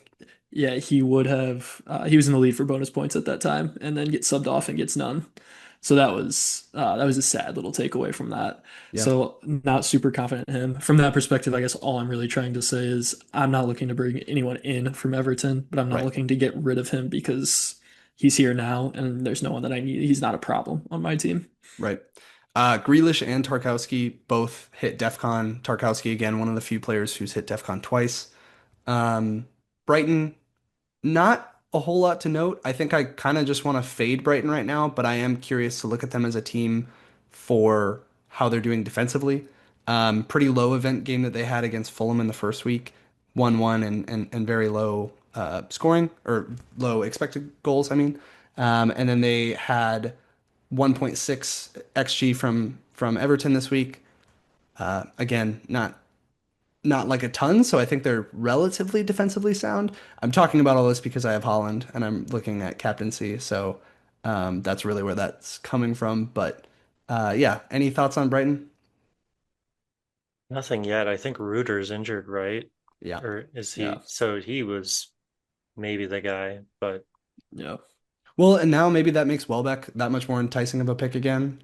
If he has security of minutes, I actually have a lot of confidence that he'll be solid. But if he doesn't, that's where it how much gets is hairy. Welbeck again? 6.5. So the only real picks at 6.5 are him and Strand Larson in the forward bracket. So if you lose Strand Larson in Newcastle and for whatever reason he doesn't become a pick, Welbeck's a natural cheaper fit. Yeah, but I'd we'll. I maybe, I'm sorry I interrupted. I'd maybe put him just as a one to watch then. I just don't know Yeah, 100%. yet if it's worth it, especially because most of us probably have so much money. Okay, last game to touch on is Fulham and United. I think this one will flow really nicely into our transfer plans because I am targeting a Manchester United player. Sharp, That's I know, is so also interesting. For targeting a sure. Manchester United player. Really? Um, He's been targeted. but this was a really interesting game. So I missed the first half, and so I only came in for the second. And Sharp had sent us a text saying Cunha looks amazing. And it wasn't until I watched it back that I was like, holy shit, I get what he was talking about. Like he hit the post, he missed a couple of huge chances. To the point where last night I almost pulled the trigger on Wirtz to Bumo, and now after watching that, I'm like, oh shit, it's Cunha, right? I think this is a really interesting one. You know, this wasn't an absolute slaughtering from United, but Fulham are pretty solid defensively. That carries over from last year. I don't think this is like a game where this looks ridiculous. It also could have been a lot higher than it was.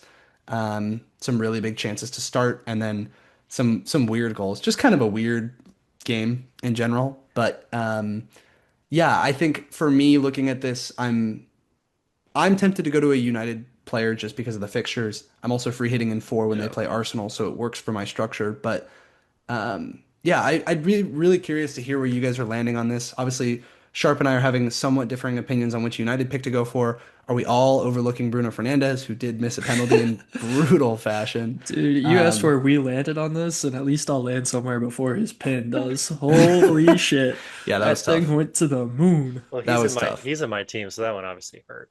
Yeah, Yeah, that's that's tough. Well, tough. so okay, but I do think this is interesting. DEFCONs, he is.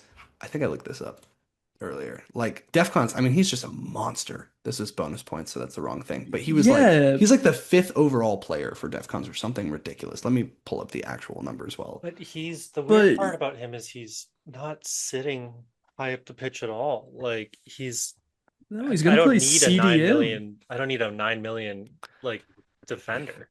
I Yeah, feel the same yeah. way, and that's why I'm not necessarily as interested in going with him. Also, if I go from Wirtz directly, I don't have the funds. But he is still on set half of the set pieces. The other half are going to Mbamo, and he is gonna get DEF CONs pretty consistently. So even on a week like this where he missed a pen, like he's still gotten the So positive from getting those. So it's I'm really curious as to why you guys want Man United players because yes, I fixture. acknowledge that, but what fixture? Just Burnley? No, here, I'll share again. Because But then it's Burnley, City, Chelsea, Brentford, Sunderland, Liverpool, Brighton, Forest, Spurs. right. So I think I mistakenly said Arsenal, but yeah, because I'm game week 4 free hit, I don't have to worry about them in that sense. So I actually think for my strategy, it really benefits it. So yes, you have Chelsea in 5, which is less than ideal, but then you have Brentford and Sunderland, which I think are both pretty solid fixtures. And then by game week 8, you might be able to hop off. Like this is a little bit more of a short-term look for me. I think in 8, I will probably try to use the money that I have invested in that United player to maybe go up to Salah or something along those lines. Um, so it's really for this run, and like I said, obviously for me, removing game week 4. Yes, you have Chelsea in there, but otherwise, I'm pretty satisfied with this run. So it is a little bit more of a short-term pick, which is, I think, why it's still worth considering Bruno, because if you're going to bring him in, if you're going to bring a United player in, he's probably the one that you could keep even through like a game like Liverpool, because he might be good for some def cons and some returns in a tough fixture. Whereas Cunha and Mbuma are probably a little more reliant on those attacking returns. But I just can't get excited about picking Bruno, is my problem. To your guys' No, point, I like he's playing so deep. he's playing too deep. It's weird. I He's not playing the way Amarim wants to play. Like Amarim clearly wants forwards, and Bruno is clearly not built to be an Amarim like midfielder.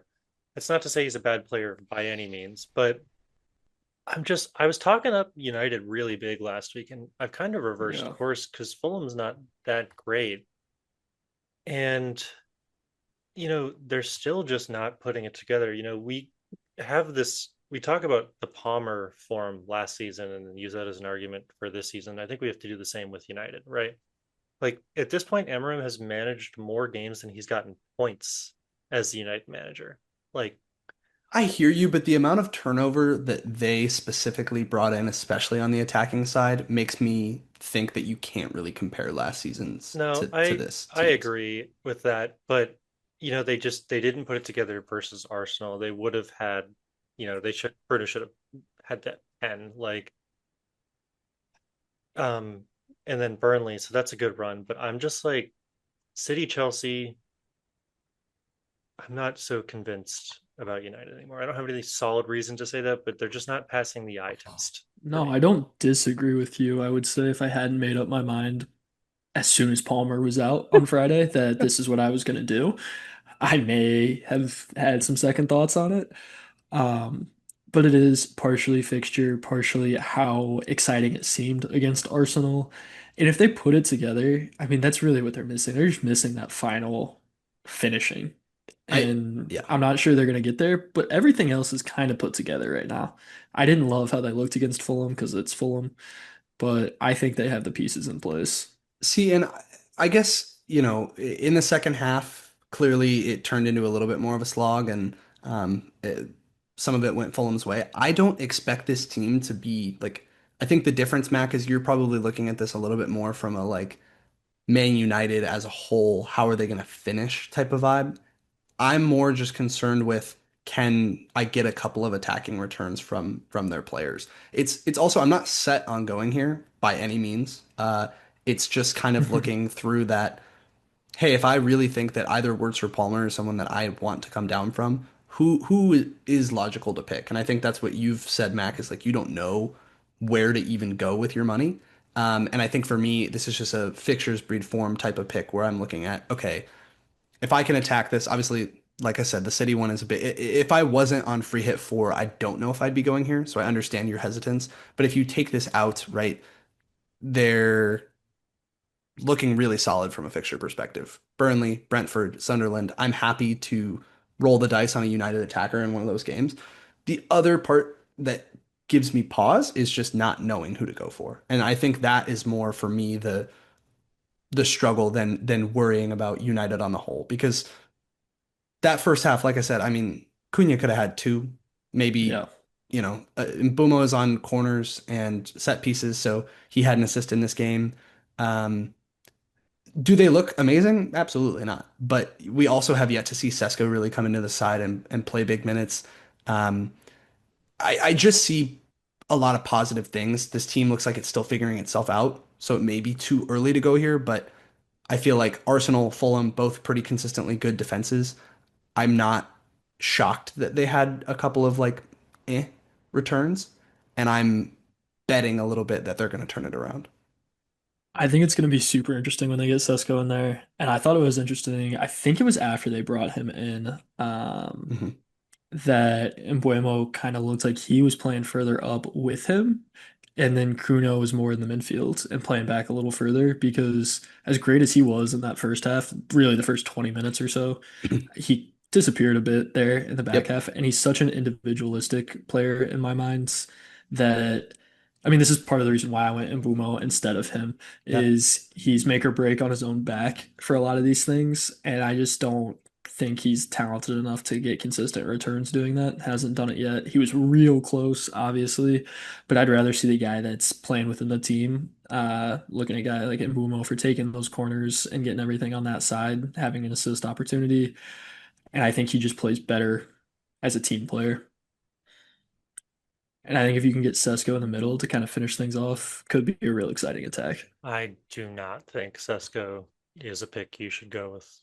I'm not picking Okay, him. I'm okay. saying from an Arsenal perspective, I think it would be exciting to have him there and see them actually get to play.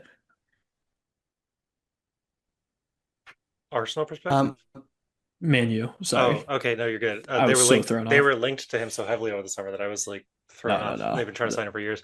Um, yeah, I don't know, man. I just the United is still not flowing, and they might put together a couple points. To be fair, I think they'll get some points versus this Burnley. Like I'm not getting rid of Bruno Fernandes ahead of a Burnley fixture for sure, but I am cooling off rapidly on Man United. Yeah. do you think maybe that's a little Bruno bias of just being down on him as an asset? No, no. I really like Ruben Amorim. I thought that United signed the wrong players compared to what they needed over the summer. Like they signed a bunch of forwards, but they needed defenders and midfielders. Like if you're going to play a five at the back system and you have no way to progress the ball, it's like sure, it's great if you sign all of the best available forwards, but if they can't You need to hit get the them the ball or ball. Yeah. score, Yeah. like it doesn't really matter. Yeah. And that very well could be. I don't think like it's simply just too early for any of us to be right or wrong about this, which is why it's probably not the smartest thing to go for one of these guys.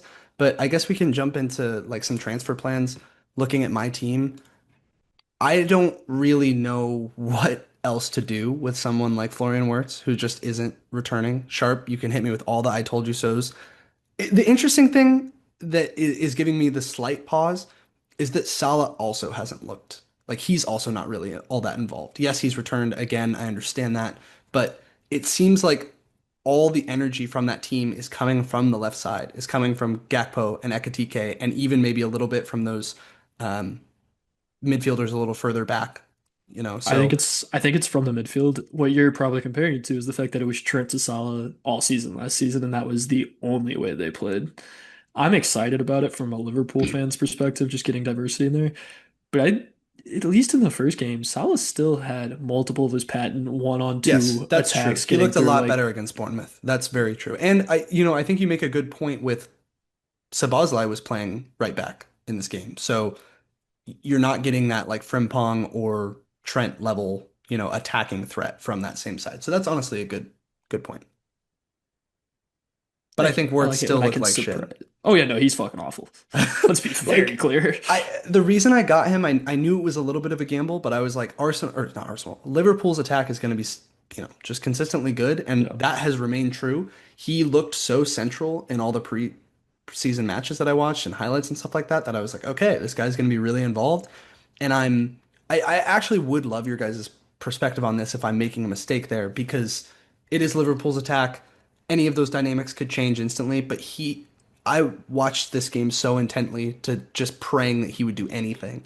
And he's just nowhere near the ball. It kind of seems like he's making runs into the right spaces, but people aren't finding him.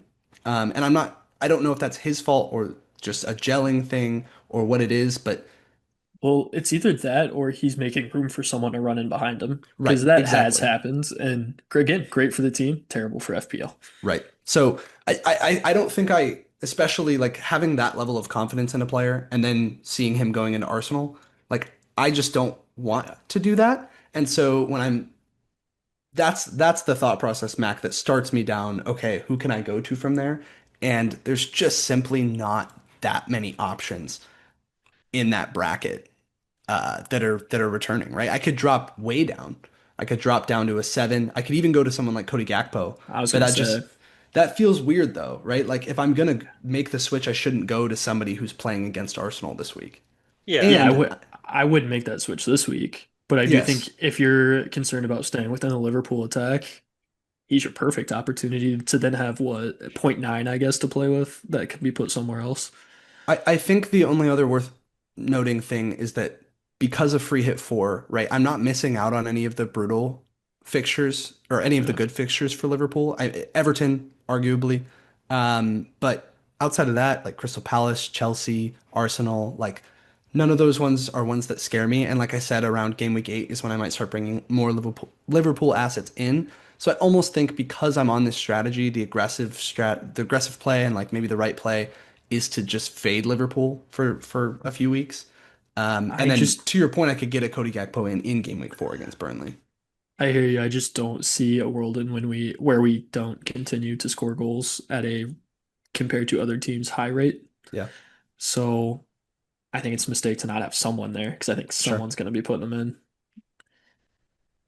Even Yeah. against Arsenal, I expect at least one, if not two, and that's against one of the best defenses. Well, and I hear you on that. I just can't be confident that I know where it's coming from in that attack. If I could genuine like if it wasn't for Isak, I would just get Ekitike. Like because that's where I would be so confident to bring a player like that in.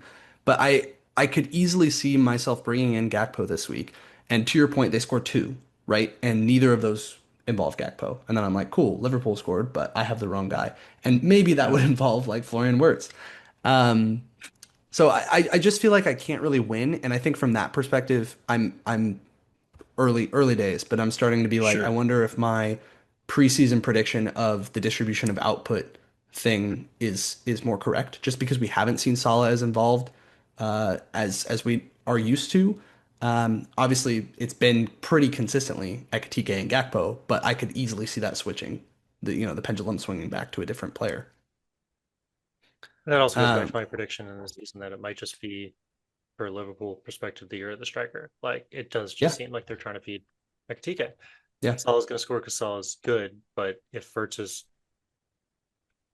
is a weird one because he is setting up attacks for three players who are goal machines, and therefore you're relying on him mostly for assist points, right? Not really goal scoring right, points. right. And at that price, is that worth it? You know, And yeah, I don't think so.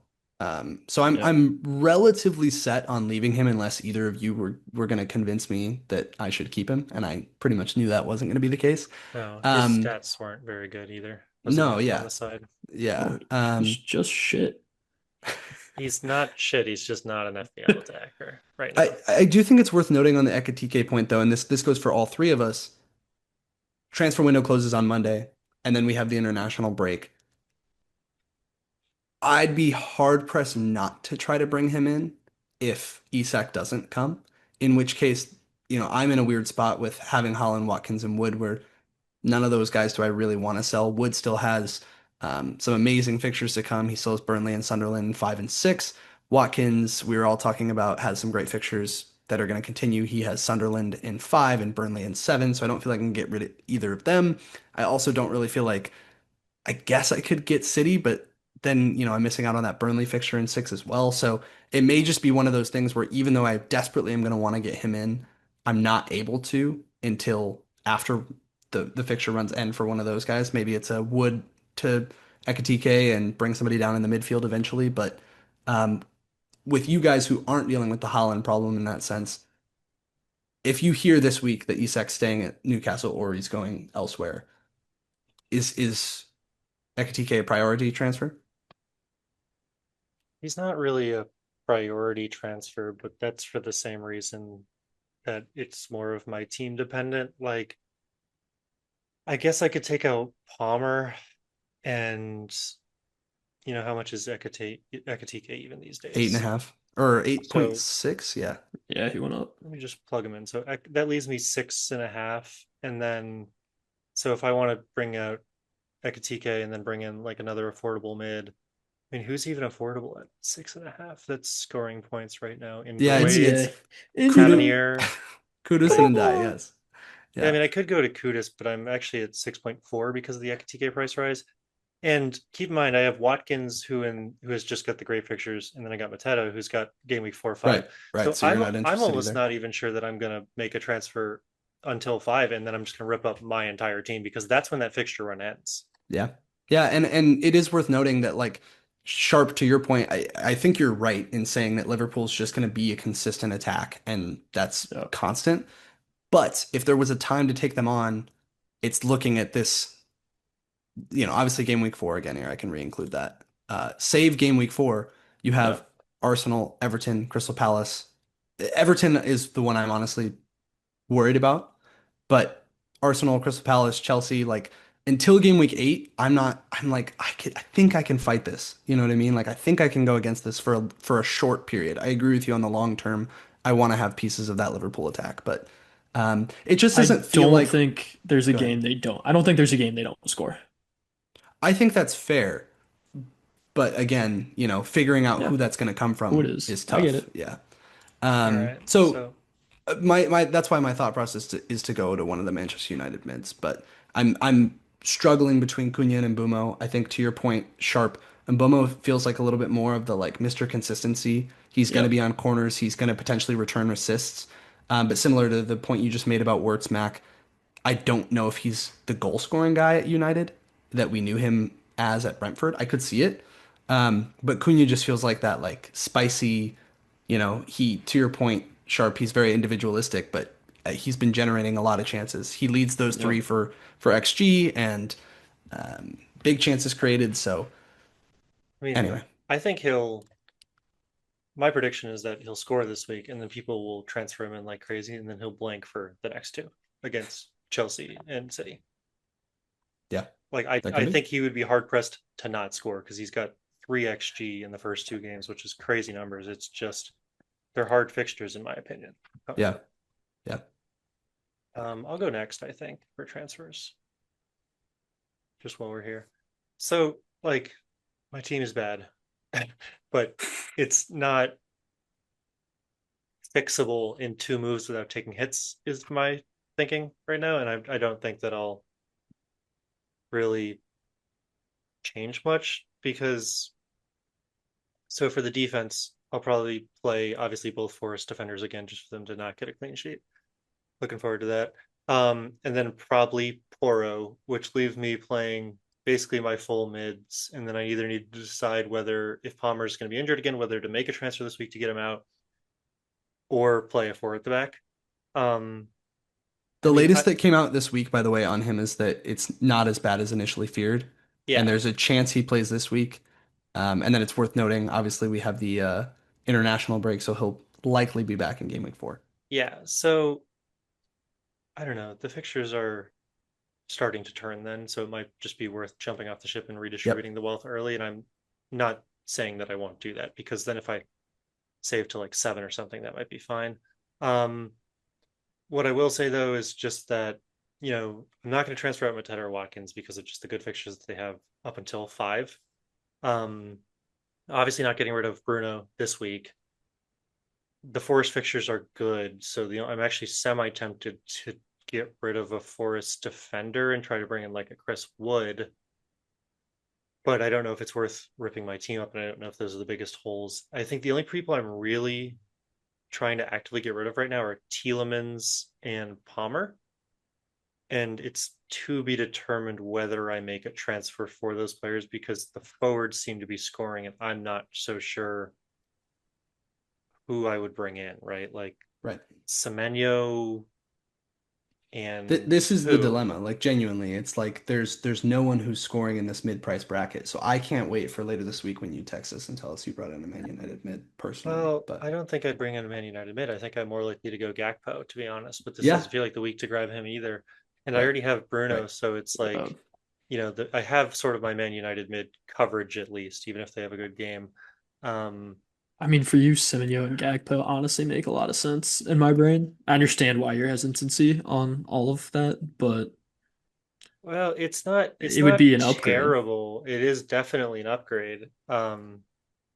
It feels reactionary because this is what I was Yeah. warning against last season, where I said like last season I went really aggressive off the bat and chased the guys who popped off. And then if you look at template teams from the beginning of last season, those guys weren't really anywhere towards Right. the end of it. And so I'm like, is it worth this, or should I just wait to the big fixture swing that's going to come in like the 4 or 5 range and then just rip up the team? Just basically do like a mini wild card because there's some bones of the team that might not change. Like I'll probably keep one of the Forest defenders in the Sanchez and the Poro and the Guehi and the Watkins, and then so it's like in Salah. So then it's like you get rid of these guys, spice up the defense, keep a Steve.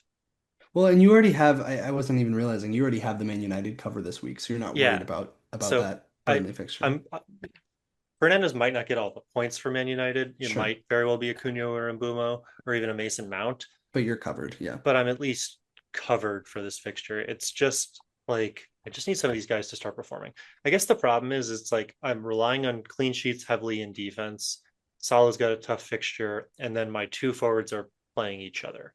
So like they're not going to get punished from a clean sheet perspective, but the Tielemans low key could haul in this game though. Like just from sorry, not haul, but but like he could have a DEF and maybe an assist or something. And yeah, I suddenly he's like I wouldn't be moving off of that. I think Crystal Palace, if you picked a player going into the season who you picked somewhat because of DEF like a big portion because of DEF you would think Crystal Palace would be a good one where he'd rack those up. yeah, he has not gotten a lot of DEF CON. So he had more in Newcastle, admittedly, but it's not as high as I thought. I mean, Well, he's no, the five Brentford one, they off, had like 75% possession, so I right? don't think you can use that as repeatable. I think the But Newcastle one is more indicative of it. do But you then not I, think it's going to be a similar story this week?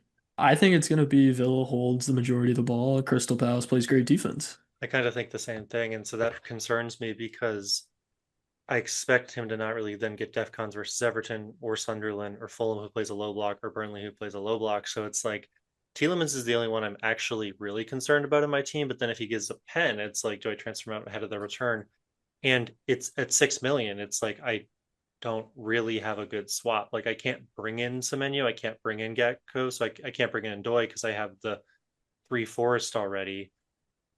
So Yeah. like Tavernier, I maybe. mean, would you just what if you just drop down Palmer to someone cheaper like a Semenyo and then had Mark Gui come up to like a João Pedro? I mean, so I that's what I was looking at because of the Tielemans fixtures. If I save that and then bring in like a forward option, I'm at 7.8. So it's still not like I feel like Ekatike, which is a bummer. regardless, yeah. I But feel then like it regardless of the Palmer news, João Pedro's a good pick. yeah, and then it could be a Pedro, and that at least materially improves my team. Yeah. And then I have more options to where I don't have to play the four at the back. So Yeah.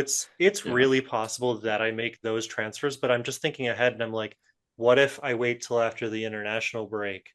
Because there's always But injuries in the international break, and then I could rip it up and do like 3 transfers. If I yeah, decide that I'm out on Bruno Fernandez and I'm getting rid of Fernandez, Palmer, and Guehi, I got 24 million, which means my team is completely changing.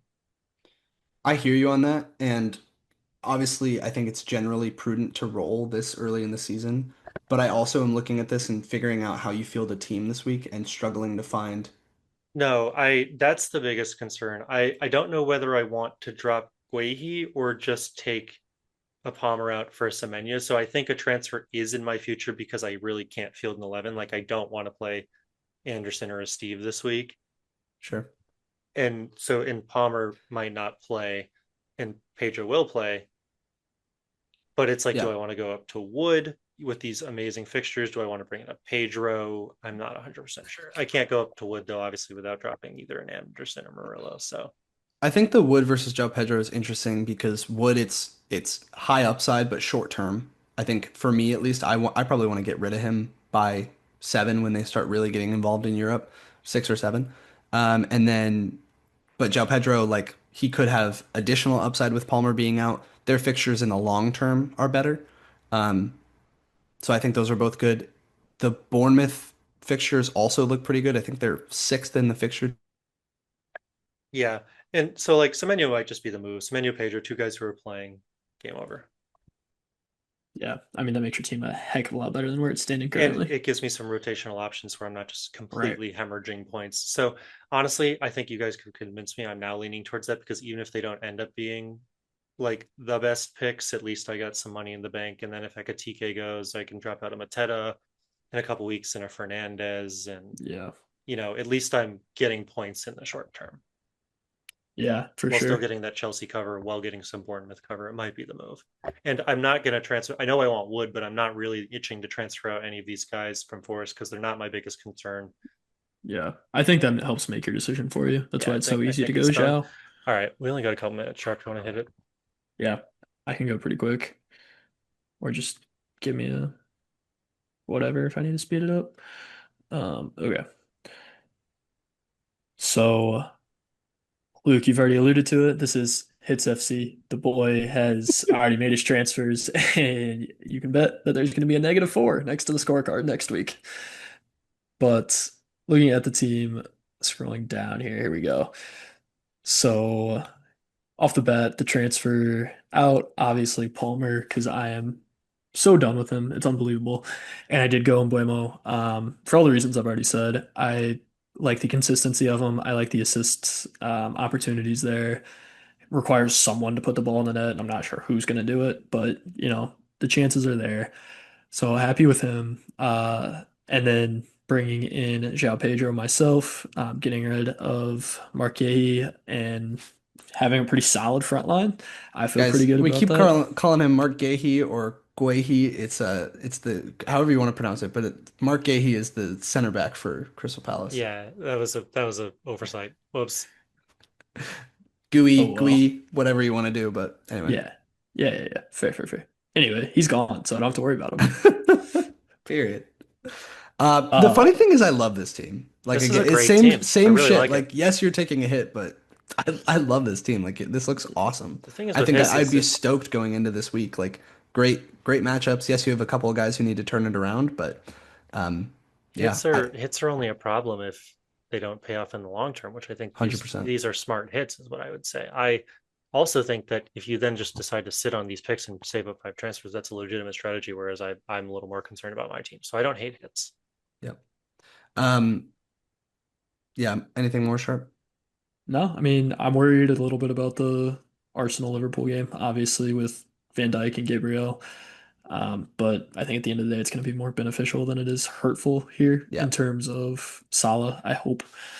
Um, the only thing is I wanted to get out of Wan-Bissaka and get into Tottenham defense to get ready for game week 4 when they play West Ham. And I couldn't justify another hit. That's going to be my transfer next week unless something crazy happens. I'm just going to try to decide. Hope he hangs on because I think he's actually going to drop before then. He's at 4.5 still, but we'll see. I love it. And you've got the armband on Chris Wood. Love that too. I'm probably about 60-40 Holland to Wood, maybe 50-50, honestly. I love the Wood pick, and I honestly might do it myself. Yeah, Um, I hate West Ham. I think I got to stay there, and we'll see how it plays out. great team, Sharp. Dipping into captaincy, I think, Sharp, you probably have your mind made up. That I do have the captaincy on Wood this week. I mean, West Ham, they're just so damn bad. So I expect at least a return there. If Salah had maybe anyone else, it would be more of a Right. question or a back and forth for me. But against Arsenal, yes, I'm still confident we score, but it's obviously going to be one of the toughest times to do it. And no one else really sticks out to me right now. Tried Watkins last week. He plays a better defense this week. Kudos is fun to have, not a captain material. Buemo, same situation to me. And I don't expect João Pedro to put 2 in again. If you have one of those games, it's not like you have them back to back very often. Fair. Mac, where are you at on captaincy? I don't know, man. Like, because I don't obviously have really like great options. I don't have an easy Wood. Fernandez You versus don't have Wood, and we do. Burnley. Yeah, That's right. Fernandez versus Burnley is the crazy. best And he's the one that's fixture. engaged. Fernandez versus Burnley is the best fixture, but I mean, I've already voiced my concerns about Fernandez, so it's like maybe I Yeah. just stick it on Salah yet again, and he'll reward me for being faithful. Yeah. Is there any temptation from you, Sharp, to go with Bomo as your captain? No, not it.